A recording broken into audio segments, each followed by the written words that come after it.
Go over time then, be patient with me because it's quite a lengthy story, but I'll try and put it in as much words as I can and as short as possible. I came to Islam at the age of 21, and it was quite, a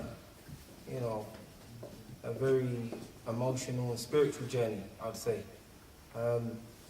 It kind of starts around the time I met my half-brother, a brother that I never knew for all the years I grew up in West Norwood. I was always the oldest son in my family.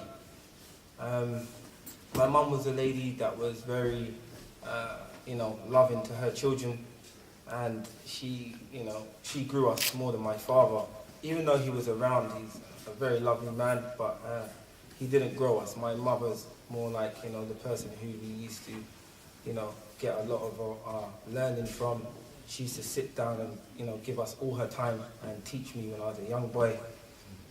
Growing up, she used to do all the teaching, all the nurturing, and so a lot of the stuff I used to learn was from my mother.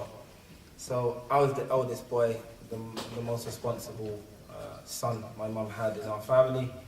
So, she used to put me highly in our family amongst my sisters who are all older than me, but at the same time she used to put a lot of her time into me, out of all her children, me being her first son after having 3 girls. So, she put a lot of energy and time into me, teaching me how to read and making me quite bright from an early age.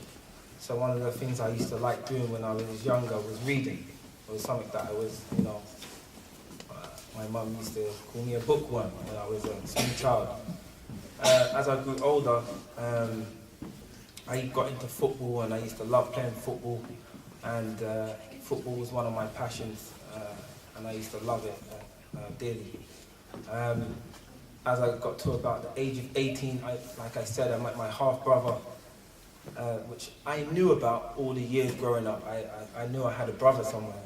His name was Stuart. And I used to hear this name, Stuart, and I used to be like, yeah, I've got a brother somewhere. And it used to be like, I've got a big brother, but I'd never met him. At the age of 18, I met him near my local area. My sisters, they called me up and said, your brother, your long-lost brother, as they used to say, he wants to meet you, So in a flash, I was there. I came from quite far, I was busy. And I came from far, and I came to meet this person I'd never met, expecting, a guy similar to me, growing up in the same neighborhood as me. So I'd think he had the, same interest as me, like football, which he did have the same interest, which was football. And that was the terms we was meeting on. He said, it was a big game, Arsenal versus Manchester United. He said, yeah, come here, I'll be here. And so I went. And obviously I don't know who to look out for, so I've come to the place and I'm looking around. He don't know who to look out for, so we both don't know what each other look like. So I've walked right past him. And so my sister said, I said to my sisters, where is he? And they said he was outside. So I'd already walked past him. He'd already seen me get out my car.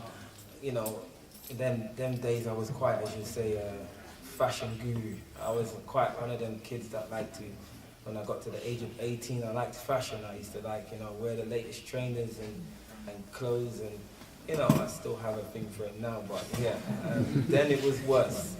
100, 200 pairs of trainers and these sort of things.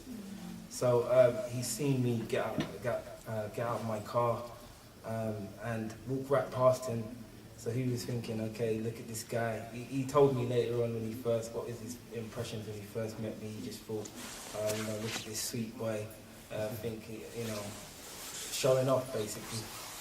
So we met on this day, on a day that Man United and Arsenal played football. We met, and from that day forward, we kind of, tried to make up for lost time, because obviously now I looked at it as I've got an older brother, someone I can, look up to now, something that I've always kind of wanted, an older brother. So he didn't dress like a Muslim or anything like that. when I first met him, he was just wearing normal clothes. He just looked like a normal guy from South London. But he used to do things differently to any other person. There'll be times when I'll be like, do you want to meet up? And he'll be like, no, I have to go somewhere. He wouldn't tell me where he's going. He'd say, I'd have to go somewhere, I can't come right now. And I'll be like, no problem, we'll meet up tomorrow or something. And there'll be times when I was with him, I'll give you an example, we had dinner together. And when we was having dinner, he was eating with only one hand. So I used to think, like, what are you doing? And I asked him, like, why are you only eating with your right hand? And he was like, oh, this is how Muslims eat. So I was kind of like, okay. I didn't think anything of it at the time, but I was like, okay. And it just went over my head. And then later on, down the line, we grew a strong bond. We was together literally every single day. He basically moved into my room, and we, began to, like I said, make up for lost time.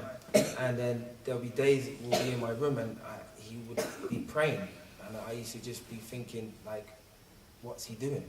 At this time, I never really had an encounter with Muslim people, even friends at school. I didn't see this sort of stuff. So when I saw him praying, I used to just think, okay. I used to be a quite simple guy. I didn't really ask too much questions. If I saw you doing your thing, you're just doing your thing.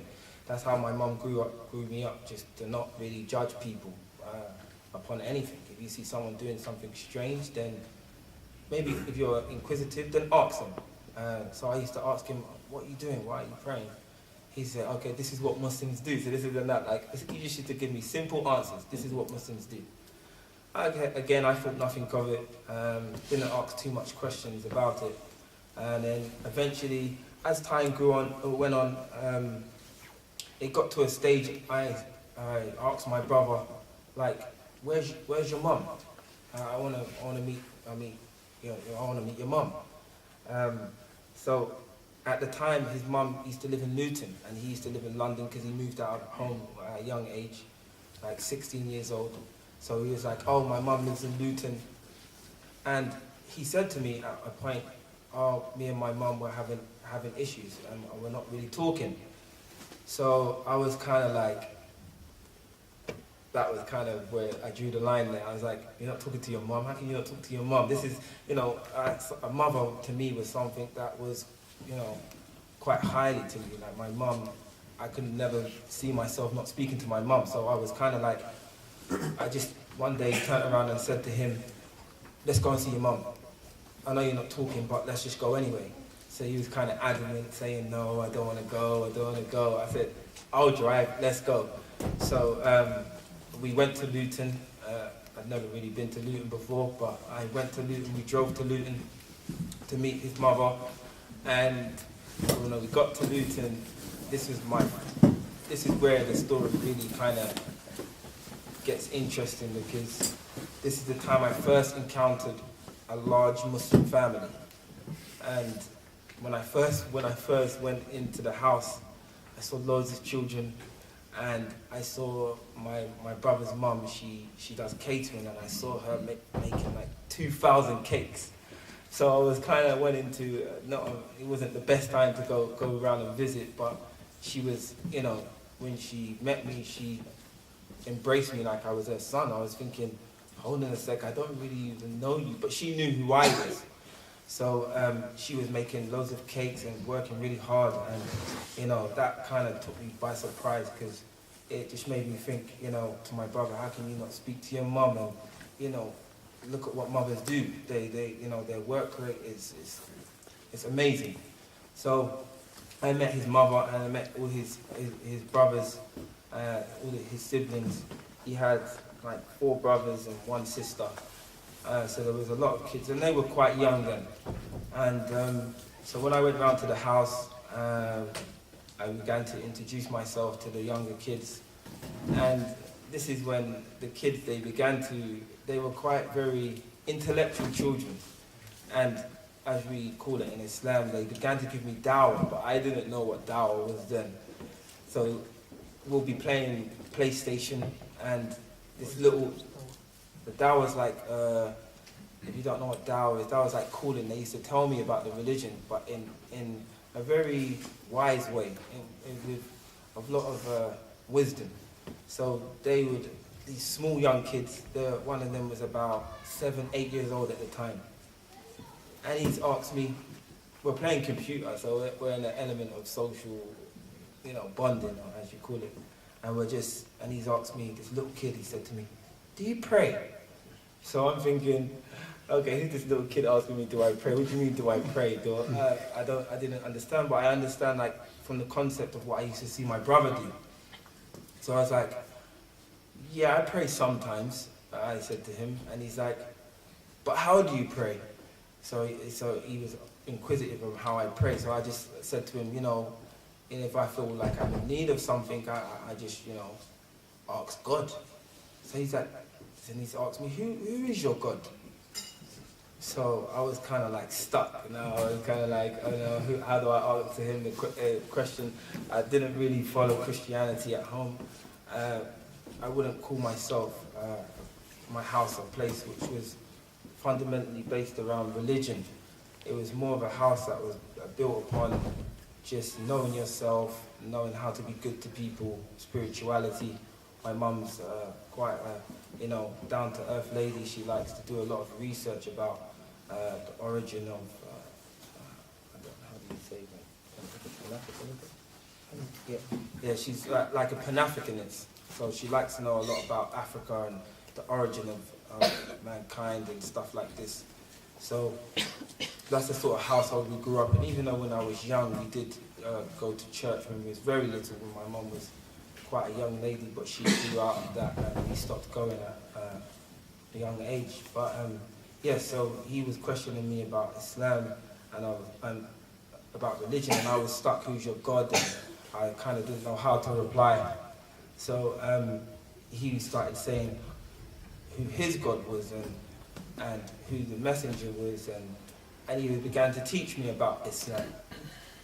I just thought, it's a kid, I wasn't thinking anything of it, I wasn't really taking any of it in. We was playing computer, I was trying to concentrate on the game, trying to win the game, not to get beat by a 7-year-old at a football game, my favourite football game at that. So I just left it at that. So we began to visit very regularly, and my brother again began to talk to his mum again, and we started to, visit on a regular occurrence. A few years passed, and eventually my brother's mum, she decided to pack up and move away and leave Luton and move to Egypt and take all her kids and pack up and go. So we was kind of shocked by the news and stuff. And when she left, she gave me a gift. She gave me a small box, and she told me, don't open it till you get home. And she just, embraced me, hugged me, and just, said how nice it was to meet me, and, she's glad that me and my brother met and stuff like that. And, she just began to just cry and stuff. So I took the gift, I accepted the gift, and went home. And she moved away to Egypt. When I got home, I opened the gift, the box, and it had loads of material about Islam. It actually had the book Ibrahim was talking about, the Illustrated Guide to Islam, which is a book that a lot of people read about, and it basically just speaks about the natural things to life that we see every day, the earth and the water and the sun and the moon and things like this. So it's quite a simple book. So that was in there. A tape was in there, because this is when they had tapes and stuff, but a lot of tapes.